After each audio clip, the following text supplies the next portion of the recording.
Hey, it's Renton here. Right now I'm going to explain to you how the points are used when applied to a skate competition. It's one of the more misunderstood parts of judging. It causes a lot of people to ask a lot of questions, get a bit bamboozled about why people get scored a certain way.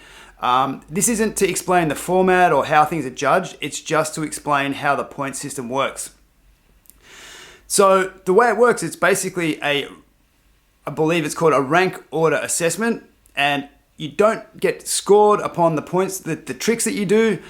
You get scored about how you're going to go into the rankings. So if you're the best skater, then you'll be given the highest score. If you're the worst skater, you'll get the lowest score. If you're in between, you'll be given a score in between the highest and the lowest. So it doesn't correlate to the tricks you do. It's basically sheerly to put you in an order to be ranked, which is the most important thing a judge is looking for in a skateboard competition, is to get the final rankings. So to give a little bit more, give it a bit of an example on how this works, if skater 1 goes and they're the best skater, well, they're the first skater, so they're the best so far, they may be given an 80. So if the second skater then goes and they're the second best skater, then they will be given, perhaps they'll be given a 70. If the third skater goes and he's between the first and the second skater, then perhaps he'll be given a 75. So these scores are really just to put people in an order.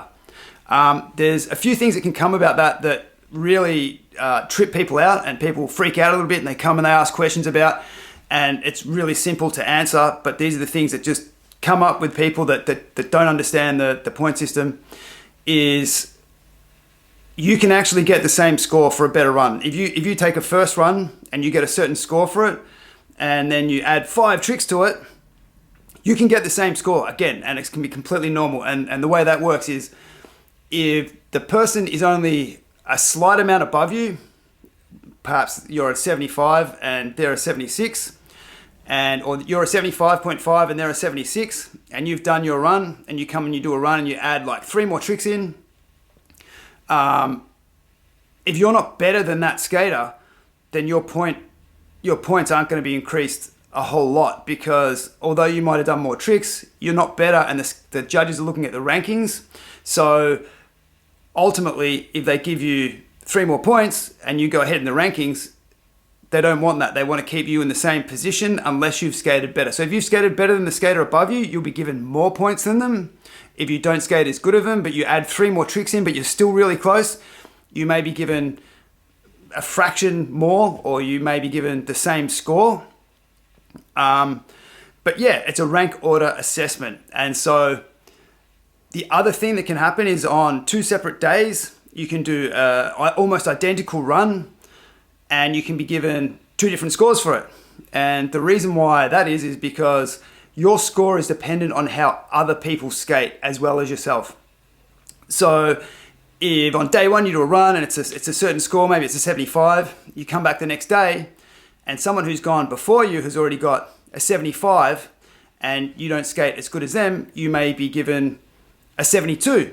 And so again, it's reflective of the judges putting you in the order rather than rewarding you for tricks and what you do skateboarding.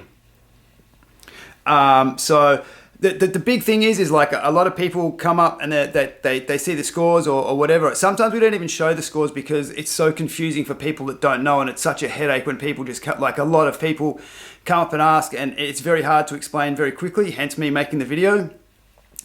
But it also means that, like, if you're a 74.8 and somebody else is a 75, it doesn't mean that you were close to them. All it means is, I mean, potentially you could be close to them, but it also could mean that